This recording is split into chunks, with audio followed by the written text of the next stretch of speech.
ಇನ್ನು ಲೋಕಸಭೆ ಚುನಾವಣೆಗೆ ಸಂಬಂಧಪಟ್ಟಂತೆ ಸದಾನಂದ ಗೌಡರ ಕೊನೆಯ ಆಸೆಯೂ ಕೂಡ ವಿಫಲವಾಯಿತಾ ಅನ್ನುವಂತಹ ಪ್ರಶ್ನೆ ಎದುರಾಗ್ತಾ ಇದೆ.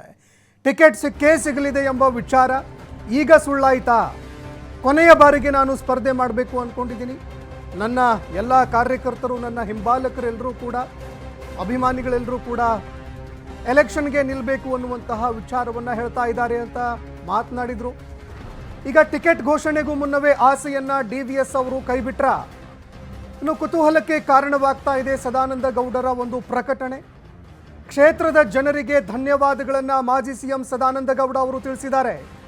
10 ವರ್ಷಗಳ ಕಾಲ ಸದಾನಂದನನ್ನಾಗಿ ಮಾಡಿದಿರಿ, ಒಟ್ಟು 10 ವರ್ಷಗಳ ಕಾಲ ನನ್ನನ್ನು ನೀವು ಸಂಸದರನ್ನಾಗಿ ಮಾಡಿದಿರಿ, ನಿಮ್ಮ ಕೆಲಸ ಮಾಡುವಂತಹ ಅವಕಾಶ ಕೂಡ ಕೊಟ್ಟಿದ್ದೀರಿ, ನಾನು ಶಕ್ತಿ ಮೀರಿ ನಿಮ್ಮ ಸೇವೆಯನ್ನು ಕೂಡ ಮಾಡಿದ್ದೀನಿ, 7 ವರ್ಷಗಳ ಕಾಲ ಕೇಂದ್ರ ಸಚಿವನಾಗಿ ಸೇವೆಯನ್ನು ಕೂಡ ಸಲ್ಲಿಸಿದ್ದೀನಿ, ನಾನು ನಿಮ್ಮೆಲ್ಲರಿಗೂ ಚಿರಋಣಿಯಾಗಿದ್ದೀನಿ, ನಿಮ್ಮ ಜೊತೆ ಇನ್ನು ಮುಂದೆಯೂ ಕೂಡ ಇರ್ತೀನಿ, ಎಲ್ಲರಿಗೆ ನನ್ನ ಅಂತರಾಳದ ಹೃದಯ ತುಂಬಿದ ಧನ್ಯವಾದ ಅಂತ ಸಾಮಾಜಿಕ ಜಾಲತಾಣದಲ್ಲಿ ಸದಾನಂದ ಗೌಡ ಅವರು ಪ್ರಕಟಣೆ ಮಾಡಿದ್ದಾರೆ.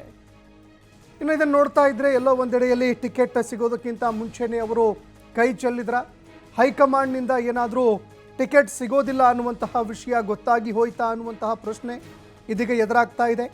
ಅದೇ ರೀತಿಯಾಗಿ ಲೋಕಸಭೆ ಚುನಾವಣೆಗೆ ಸ್ಪರ್ಧೆ ಮಾಡುವಂತಹ ಒಂದು ಕೊನೆಯ ಆಸೆ ಅದು ಕೂಡ ವಿಫಲವಾಯಿತಾ ಅನ್ನುವಂತಹ ಪ್ರಶ್ನೆ ಕೂಡ ಎದುರಾಗ್ತಾ ಇದೆ.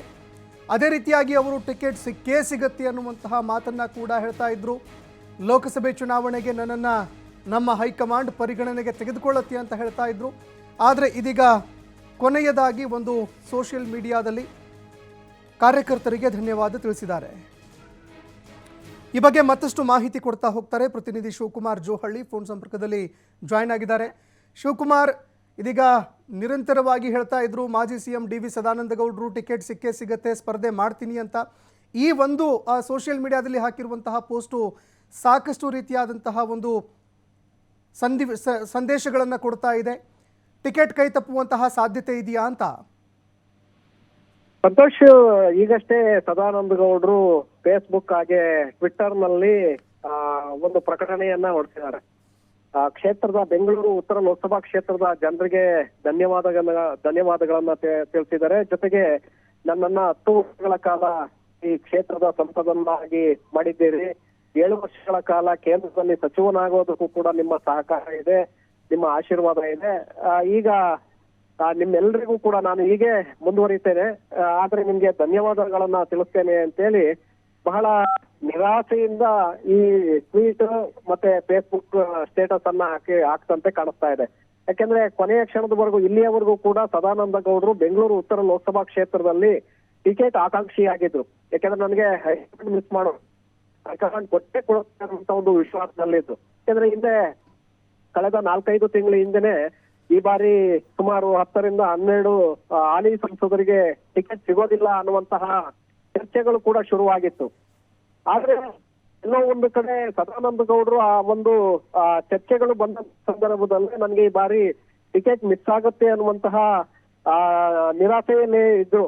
ಆದ್ರೆ ಕೊನೆಯ ಘಟ್ಟದಲ್ಲಿ, ಕೊನೆಯ ಕ್ಷಣಗಳಲ್ಲಿ ಮತ್ತೆ ನನಗೆ ಟಿಕೆಟ್ ಕೊಡ್ತಾರೆ, ಹೈಕಮಾಂಡ್ ನನಗೆ ಟಿಕೆಟ್ ಅನ್ನ ಕೊಡುತ್ತೆ ಅನ್ನುವಂತ ವಿಶ್ವಾಸಕ್ಕೆ ಬಂದಿದ್ರು. ಜೊತೆಗೆ ಬೆಂಗಳೂರಿನ ಬಿಜೆಪಿ ಶಾಸಕರು ಕೂಡ, ಬಿಜೆಪಿ ನಾಯಕರು ಕೂಡ ಅವರಿಗೆ ಬಹಳ ವಿಶ್ವಾಸವನ್ನ ತುಂಬಿದ್ರು. ಇಲ್ಲ, ನಿಮ್ಗೆ ಈ ಬಾರಿ ಟಿಕೆಟ್ ಸಿಕ್ಕೇ ಸಿಗತ್ತೆ, ನೀವು ಚುನಾವಣೆಗೆ ತಯಾರಾಗಿ ಅನ್ನುವಂತ ಒಂದು ಆಶಾಭಾವನೆಯನ್ನ ಅವರಲ್ಲಿ ಸೃಷ್ಟಿ ಮಾಡಿದ್ರು.